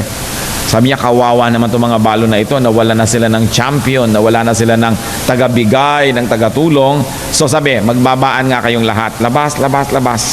Manaog kayo. And Peter went down on his knees and prayed for Tabitha. At inutusan itong bangkay, Tabitha, bangon! At bumangon ang bangkay na ito. And Tabitha came back to life. Yan ang storya. Ngayon, anong kinalaman natin dyan? Kaya ang tinanong ko kanina, kung tayo ang biglang sumakabilang buhay, ano kaya ang pag-uusap-usapan ng mga nakikipaglamay? Siguro yung mga nakikipaglamay, may mabuti-buti pang masasabi, pero yung mga hindi nakipaglamay, yung mga ayaw pumunta, ano naman kaya ang dahilan? Isang babae na dahil matulungin sa mga kawawa, lalo na sa mga balo, binigyan ng extension ng buhay. Na-extend pa siya. Mayroon naman isang lalaki. Let's take a look at Cornelius. From life to life din, tulad ni Tabitha. Kaya lang ito, from physical life to eternal life. Dati from physical death to physical life. Itong si Cornelius, hindi naman namatay, pero nagkaroon ng buhay na walang hanggan. Sinasabi po sa John 5:24, I tell you the truth, whoever hears my word and believes him who sent me has eternal life and will not be condemned. He has crossed over from death to life. So tayo po palang mga buhay pa, para makaiwas tayo ng tunay na kamatayan, dapat ay may mangyari sa atin. Pakinggan ang salita ni Kristo, paniwalaan siya, at mula sa sitwasyon natin ngayon, malilipat tayo sa buhay na walang hanggan. Mamatay man ang katawan natin, yung katawan lang ang namatay, pero ang espiritu ay hindi. Lumipat lang from this life to the next life. Because the saved won't be judged. And the saved won't die anymore. Acts chapter 10 verses 1 to 5, kasaysayan ni Cornelius. At Caesarea, there was a man named Cornelius, a centurion in what was known as the Italian regiment. He and all his family were devout and God-fearing. He gave generously to those in need and prayed to God. How often? Regularly. One day at about 3 in the afternoon, he had a vision. He distinctly saw an angel of God who came to him and said, Cornelius. Cornelius stared at him in fear. Ano nga ba naman ang inyong mararamdaman kung may biglang anghel na sumulpot sa inyong harapan? What is it, Lord? He asked. The angel answered, your prayers and gifts to the poor have come up as a memorial offering before God. Now, send men to Joppa to bring back a man named Simon who is called Peter. Ito na naman, nasangkot na naman si Peter. And this is all in the same area, no? The western seaboard of Israel, bordering the Mediterranean Sea. So itong si Cornelius, though a Roman officer, gave generously to the needy. Ito ang nakita natin sa kanya, dalawang katangian. Madadasalin sa tunay na Diyos, bagamat siya isang Roman, heathen, pagan, Gentile Roman officer. Pero madadasalin siya regularly, and he gave generously to the needy. So an angel of the Lord appeared to him. Sabi ng anghel, your prayers and gifts to the poor have come up as a memorial offering before God. Send for Peter. Anong kinalaman ni Peter? Meanwhile, habang nangyayari ito, kasabay, slightly before, thereabouts, itong si Peter nagkaroon ng vision. Ano po yung vision niya? Nagutom siya at gutom na, pero habang naghahanda pa ng pagkain sa baba, nahigada naman siya sa upper room. This time yung upper room na walang bubong, parang terrace lang at merong habong lang yan para hindi ka masyadong mainitan. At nagkaroon siya ng vision, lahat ng mga ipinagbabawal na pagkain sa mga Hudyo ay nandun at nalalaglag galing sa langit, at yun ay kinolekta ng isang tela na parang nung inipon ay nagmukhang parachute na nasa loob lahat yung mga laman, at dinadala sa kanya pababa. At sabi nung boses, Peter, kumain ka, pagkakainin mo lahat yan. Sabi ni Peter, Lord, hindi po ako pwedeng kumain ng maruming pagkain. Sapagkat sa kanila, marumi yun. Lahat ng mga bawal, siguro mga talangka, mga hipon, mga hito, mga chicharong bulaklak, bopis, lahat siguro nandun yung kinakain natin lagi. Ano? Sabi ng Hudyo, hindi ko po pwedeng kainin, unclean. Sabi naman ng boses, don't dare to call unclean what God calls clean. At ano pa ang naging kahulugan pala nun? Sapagkat ang mga Hudyo hindi kumakain yan, isa sa mga dahilan kaya hindi sila pwedeng kumain, pumasok sa bahay ng mga Gentile, makisalamuha at makisalo sa hapagkainan, sapagkat pag inihain yun, anong gagawin nila? Hindi sila pwedeng kumain. Kaya nagiging dahilan para lalong wag silang makisalamuha. Yun pala, ito inihahanda si Peter. Inihahanda si Peter dahil sabi kay Cornelius, magpadala ka ng mga tao, ipasundo mo doon sa address na ito si Peter, Simon, also called Peter. At anong mangyayari? Acts 10:19 to 22. While Peter was still thinking about the vision, the Spirit said to him, Simon, 3 men are looking for you. So get up and go downstairs. Do not hesitate to go with them, for I have sent them. So nagpadala itong si Cornelius ng mga tao para sunduin si Peter. Si Peter naman kinausap na agad ng tinig. May mga lalaki sa baba. Manaog ka, huwag kang mag-atubiling sumama sa kanila. Ipinadala ko sila dito exactly para sunduin ka. So Peter went down and said to the men, I'm the one you're looking for. Why have you come? The men replied, we have come from Cornelius, the centurion. He is a righteous and God-fearing man who is respected by all the Jewish people. A holy angel told him to have you come to his house so that he could hear what you have to say. So the delegation invited Peter to teach at Cornelius' house. Nakita niyo po yun? Apparently, Cornelius was the unclean food. Kasi, kung sasabihin ni Peter, hindi ko po pwedeng kainin yan kasi marumi. Pwede rin niyang sabihin, Lord, hindi po ako pwedeng pumunta sa bahay ni Cornelius kasi marumi. Kasi, Gentile siya, Roman, kalaban pa ng aming bansa, officer pa. So, yun pala siya ang katumbas na, huwag mo sabihing marumi yan, basta kainin mo. Yung pala, huwag mo sabihing marumi ang Gentile, puntahan mo basta, pinapapunta kita. Yung tradisyon ninyo, talikuran mo, may ipinapautos ako sa iyo, puntahan mo si Cornelius. Nakita niyo po yan? And Peter went. Dahil sa kawang gawa ni Cornelius, at hindi lang yon, he was always praying to the real God, ha? Huwag kayong malilito kasi kumisan maraming may kawang gawa, pero hindi naman nananalangin sa tunay na Diyos. So baliwala. Kailangan na may kawang gawa ka at naniniwala ka, tumatawag ka sa tunay na Diyos. Magkasabay yun, magka-partner. So, sapagkat siya ay isang Gentile, hindi niya alam ang Word of God, hindi niya alam ang teaching, hindi niya kilala ang tunay na Diyos. Generally, tinatawagan lang niya, pero hindi niya alam ang detalye, hindi niya alam ang mga katuruan. So, anong ginawa ng Panginoon? Binigyan siya ng gantimpala.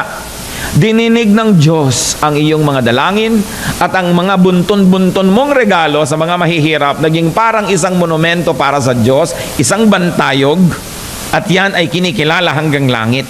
At dahil dyan, pagkakalooban ka ng Diyos ngayon ng pribilehiyo na makilala siya ng lubos, marinig ang eksakto niyang salita, sapagkat yung general faith mo tama na, ngayon dapat yung specifics niyan maging tama rin.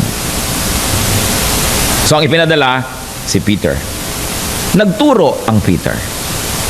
Sa katunayan, sa pagpasok niya sa loob ng bahay ni Cornelius, si Cornelius ay lumuhod sa kanyang harapan. At sabi ni Peter, stand up, I too am a man. Tumayo ka't pareho lang tayong tao. At kung yung tunay na Peter noon na niluhuran ay tumanggi, bakit naman ang mga rebulto ni Peter ngayon ay niluluhuran? Yun ang tunay na Peter, tumanggi. Yung pa ba naman chalk, yung bato, yung paper mache pa ang dapat tumanggap ng luhod? Sabi niya, pareho lang tayong tao, equal, huwag kang luluhod sa akin. Di lalo naman yung kahoy, di dapat luhuran, yung chalk, yung bato, yung metal. Dahil hindi nga tao yun eh. Acts 10:44, nagturo si Peter. While Peter was still speaking these words, the Holy Spirit came on all who heard the message. At pagkatapos alam niyo nangyari, they spoke in tongues like the phenomenon that happened sa Jerusalem nung Pentecost. At sapagkat yung ibinigay sa mga Hudyong naniwala kay Kristo, ibinigay din sa mga Gentiles, ibig sabihin, pantay lang. Therefore, dapat din silang i-baptize, dapat din silang i-welcome sa church. Acts 10:47, can anyone keep these people from being baptized with water? They have received the Holy Spirit, just as we have. Sabi, meron pa bang pwedeng pumigil sa atin na bautismohan ng tubig to? Kung yung mas mataas kang bautismo, yung bautismo ng Espiritu Santo, natanggap na nila, tubig pa ba naman ang ipagkait natin? Sapagkat kung hindi nangyari yung vision na yon ni Peter, hindi nila ito bibinyagan, hindi nila ito pupuntahan dahil labag sa kanilang mga kaugalian. So, Cornelius was given the gift of salvation and the gift of the Holy Spirit because he was kind to the poor. And remember, prayerful to the true God. Yan ang narating ng kanyang kabutihan. His kindness to the poor has become a memorial before God. Better than shrines built by hands. Better than temples built by people. Kaya ang sabi sa Acts 17:24-25. The God who made the world and everything in it is Lord of heaven and earth and does not live in temples built by hands. And he is not served by human hands as if he needed anything, because he himself gives all men life and breath and everything else. So, God lives in shrines built by kindness to the poor. Pag sinabi niyong gagawa tayo ng tahanan ng Diyos, ito tinitirhan ng Diyos. Hindi yung totoo. Hindi daw tinitirhan ng Diyos ang mga bagay na nilikha lang ng tao. Subalit ang tunay niyang templo na nakabibigay luwalhati sa Kanya ay yung hindi nakikitang templo, yung mga dambana na nabubuo dahil sa paggawa ng mabuti sa mga kapuspalad. God is served by serving the poor. God is served by serving the weak. Sabi, hindi pwedeng paglingkuran ng Diyos dahil wala siyang kailangan. Siya nga ang nagbibigay ng buhay, ng hininga, ng lahat-lahat. So, paano natin paglilingkuran? Kaya ang sabi, gusto niyong paglingkuran ng Diyos, paglingkuran niyo ang mga kapuspalad, ang mga mahihina, ang mga kawawa, sapagkat yan lang ang paraan na pwede kang maglingkod sa Diyos. Inaari niya na siya ang pinaglilingkuran kung ang mga kawawa ay pinaglilingkuran. Inaari niyang siya ang pinauutang at binibigyan kung nagpapautang at nagbibigay sa mga kapuspalad. Ang ginagawa natin sa mga pinakamumunti niyang mga nilalang ay ginagawa natin sa Kanya. Like Tabitha, those who do good to the poor can have an extension of life. Ibig niyo sabihin, pag namatay na ako, pwedeng-pwede na ako na mabuhay uli. No. Probably not by being recalled from death, but by receiving the gift of a long or a longer life. Sasabihin nyo, bakit yung isang tao naglilingkod sa Diyos, maaga namatay? Paano naging mahaba ang buhay nun? Length of life is not always amount of years in your life. It can be the amount of life in your years. So kung minsan ang haba ng buhay mo, ang daming bilang, pero wala namang nangyari at katuturan, maiksing buhay yon. Pero kung minsan, konti lang yung bilang ng buhay mo, pero punong-puno ng kabanalan, ng mga paglilingkod, ng kagalakan sa Diyos, mahabang buhay yon. So yung mga naglilingkod, mahaba buhay niyan. Kita ninyo, masaya, maraming nagagawa. May kagalakan, may kapayapaan, nagbibigay ka na nga, ikaw pa itong natutuwa. Saan kayo nakakita ng ganon? Kung tayo makasarili at hindi naglilingkod sa Diyos, masakit magbigay. Pero malalaman nyo, kung maka-Diyos na nga ang inyong espiritu, habang nagbibigay kayo, gumagalak ang inyong puso. Halimbawa, sasabihin nyo, poor din po ako, pues magdala ka pa rin, gifts to the poorer. Mahirap po ako, kaya nakalagay doon, mga kaloob para sa mga mas mahirap. Kasi kung minsan ayaw mo magbigay, mukha yata ako mayaman, nakakahiya naman, gifts to the poor, poor din ako. Di gifts to the poorer, para wala na magdahilan pa. Purihin nga natin ang Diyos sapagkat may mga taong marunong magbigay. Alam nyo, buntun-buntun yon, gumagawa tayo ng dambana para sa Panginoon. Dambanang di nakikita dahil agad-agad lalakad yan at ipamimigay na sa mga nangangailangan.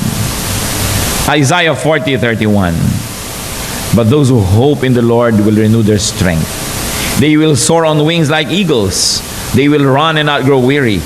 They will walk and not be faint.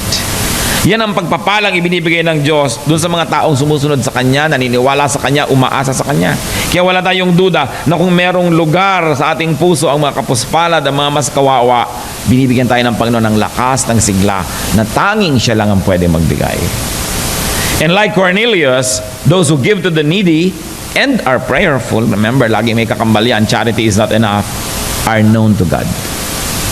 Bawat isang taong nagbibigay sa kapuspalad at tumatawag sa tunay na Diyos ay kinikilala, kilala at kikilalanin ng Diyos. And those who give to the needy build a memorial before God, though they may be Gentiles. Tayo po na mga Kristiyano, we should always recognize and salute the good work done even by non-Christians. Nakita niyo po itong si Cornelius, hindi Hudyo, Roman citizen, sundalo pa kalaban ng Israel, pero kinilala ng Diyos dahil siya ay totoong mananampalataya, bagamat ethnically, culturally, legally, hindi siya Israelite. Maraming mga tunay na mananampalataya kahit sa labas ng mga dingding ng ating bulwagan na ito. Minsan wala silang dalang Bible, meron pa silang mga kamalian sa kanilang mga pananalig. Kaya nga, ang premyo sa kanila ng Diyos, padadalhan ng mga guro para yung direksyon nilang tinahak na papunta sa tama, maging every detail will be correct through good teaching. Pero you look what God recognized. God recognized His prayerfulness to the true God and His gifts to the poor. Hindi nakalampas sa mata ng Diyos ang kanyang kabutihang loob. So salute people, though they may not be called born again, though they may not be in your church. If they're doing good, salute them and pray for them. And who knows, you could be the Cornelius that the Lord will be sending to them. I mean, rather Peter. They can be your Cornelius.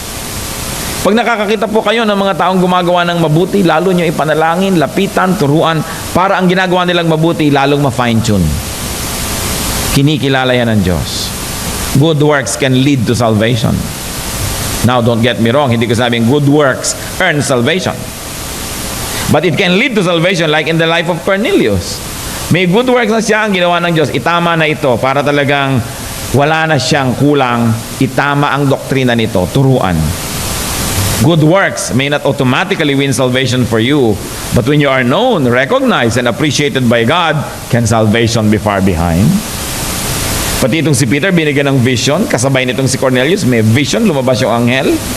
Ang Panginoon ang nag-engineer ng situation para yun mangyari. Brothers and sisters, life is short, but it is always long enough for good works. Do you have your widows to help? Yan ang tanong ko sa inyo. Do you have your widows to make clothes for? Do you have poor and needy or poorer and needier people around you? Ang kasalatan ay hindi dahilan para magbingi-bingihan sa pangangailangan ng mas salat. Ang kakulangan sa tingin mo ng iyong mga kailangan ay hindi sapat na dahilan para magtengang kawali ka sa mga daing ng mas kulang at mas kinakapos. Kumisan tayo, umiiwas sa mga kamag-anak na mahirap. Umiiwas tayo sa mga kaibigang mahirap. Pagka ang tatawag na sa iyo, mahirap, wala ako, sabihin mo. Pagka may okasyon ng mahirap, ni ayaw nang pumunta, baka madaingan ka, madamay ka pa sa mga problema nila. The needy and the poor around you are your genuine wealth. Paano ko po naging kayamanan ng mga taong dadaing, hihingi, kailangan tulungan? Kayamanan sila because their situation allows you to do good to God. Hindi mo naman kayang gawa ng mabuti ang Diyos eh. Salamat na lang, may mahina dito, may mahirap dito, may nangangailangan. Sapagkat pag gumawa ako ng mabuti sa kanila, ginagawa ko ng mabuti ang Diyos. Kasi kung wala sila, wala akong opportunity to serve God. So huwag sabing, naku po, eto na mga kamag-anak nating mahirap. Ayan na ang mga salot. No? Manimangot tayo, baka yan ang mga utang. Kasi, hoy, kumusta ka? Walang-wala ako eh. Yun agad ang sagot mo dahil baka humingi. No? Their situation, remember, allows you to do good to God. How can you do good to God? He is not needy. He cannot be served. Tulad ng sinabi natin sa Acts 17:25. And He is not served by human hands as if He needed anything, because He Himself gives all men life and breath and everything. But we can serve God by serving the weak. We can give to God by giving to the needy. Nung ipinakita po ng Panginoon ang mangyayari sa end of the world, hinati niya yung mga tao, mga saved, mga hindi saved.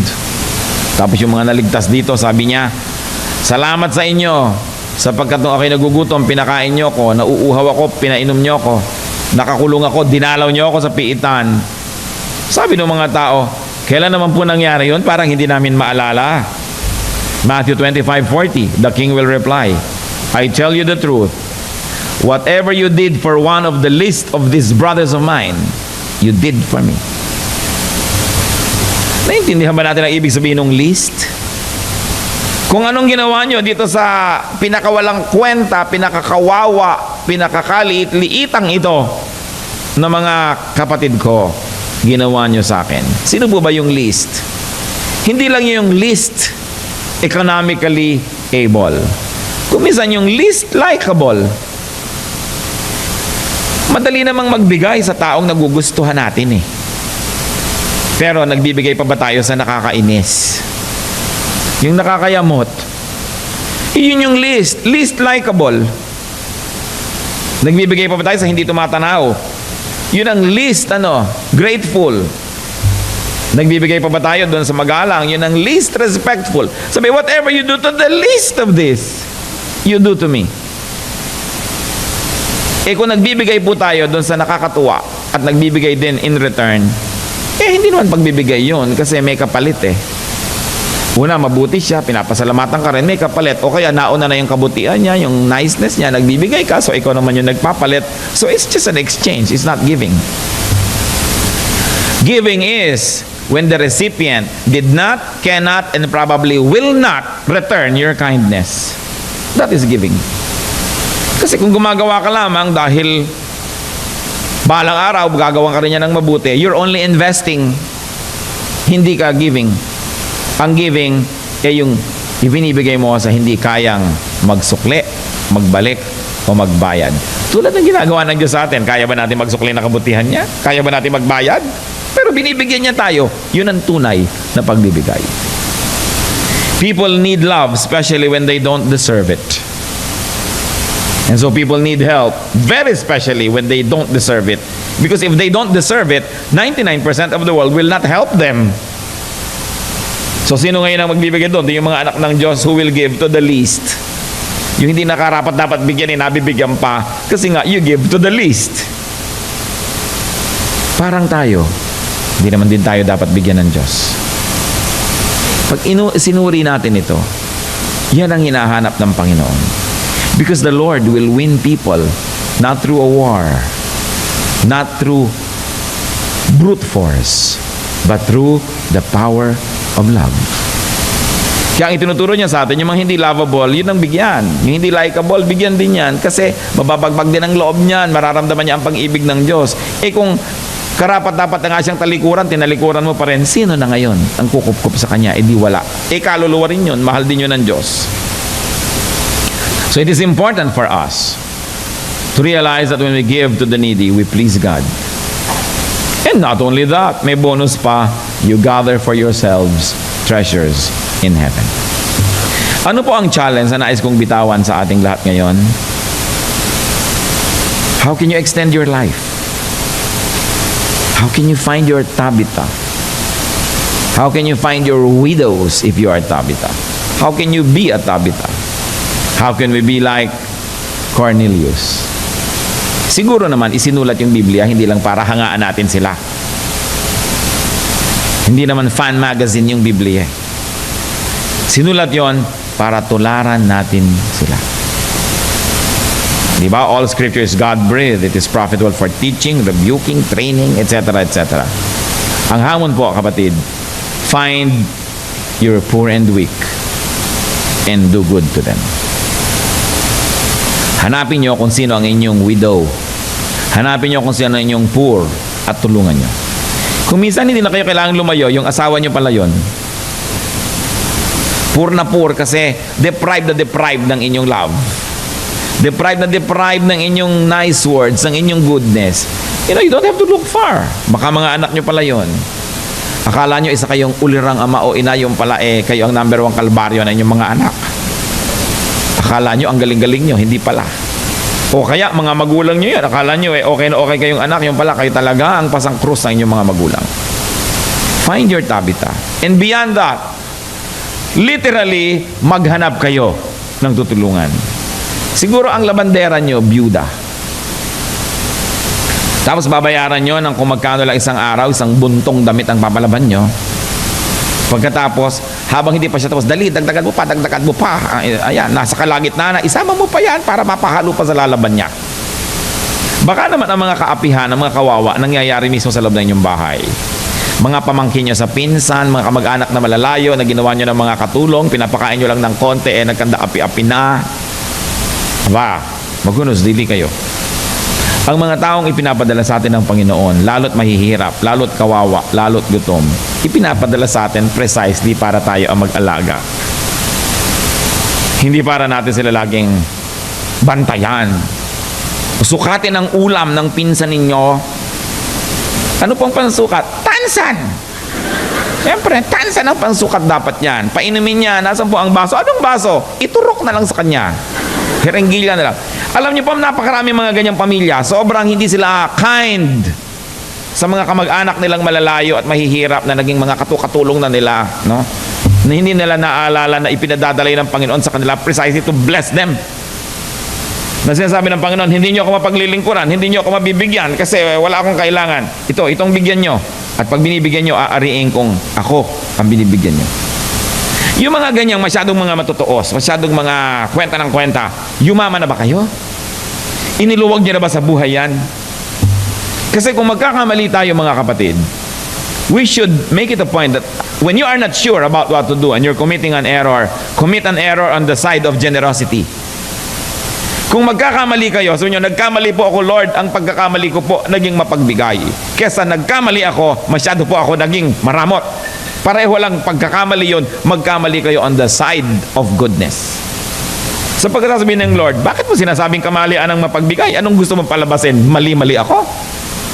Ako nga itong mapagbigay, ako talaga yung nagbibigay sa inyo ng sobra, hindi nyo naman dinedeserve, binibigyan ko kayo. Sasabihin mo, mali yun? Di mali ako. Nakita nyo, makakalaban nyo pa Diyos. Listen to this. Unless it becomes wasteful, hindi kamalian na maging mabuti. Kahit kailan, hindi mali na maging mabuti.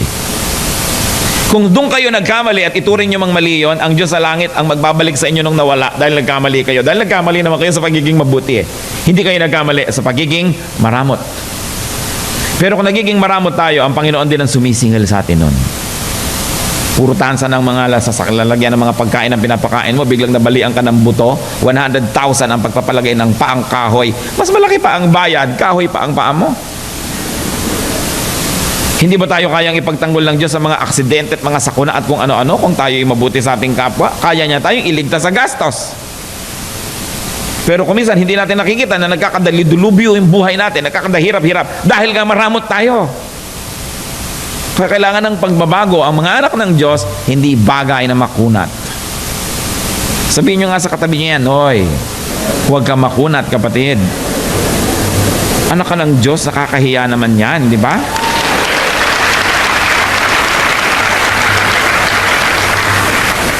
Kung may mga katulong kayo sa bahay, wala nang kinain kundi luma, yung may mga amag-amag na. Di ba?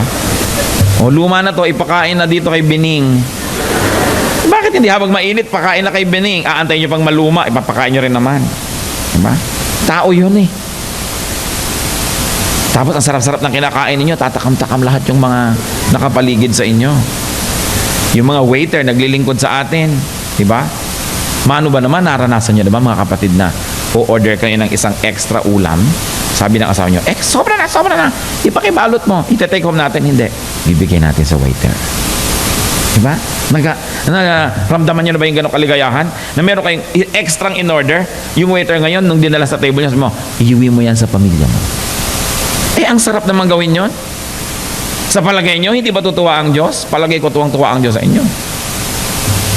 Napakabuti na maging mabuti. Alam nyo, lalo sa ating bansa, napakaraming mahirap.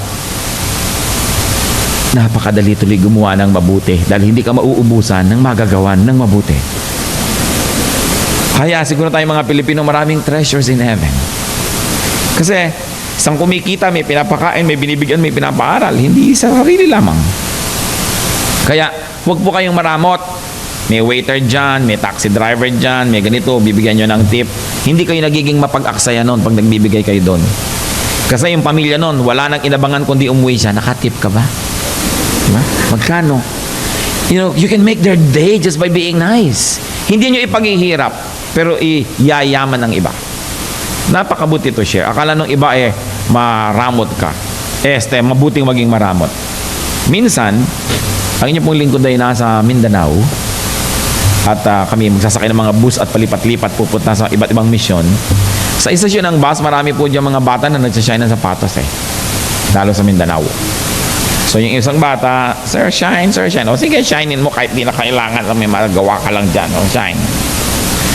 Kung magkano yung shine, lumapit agad sa akin ng isang kapatid dating taga Mindanao din. 10 pesos lang yan. Kami sa 10 lang yan. Baka singil ka mahal.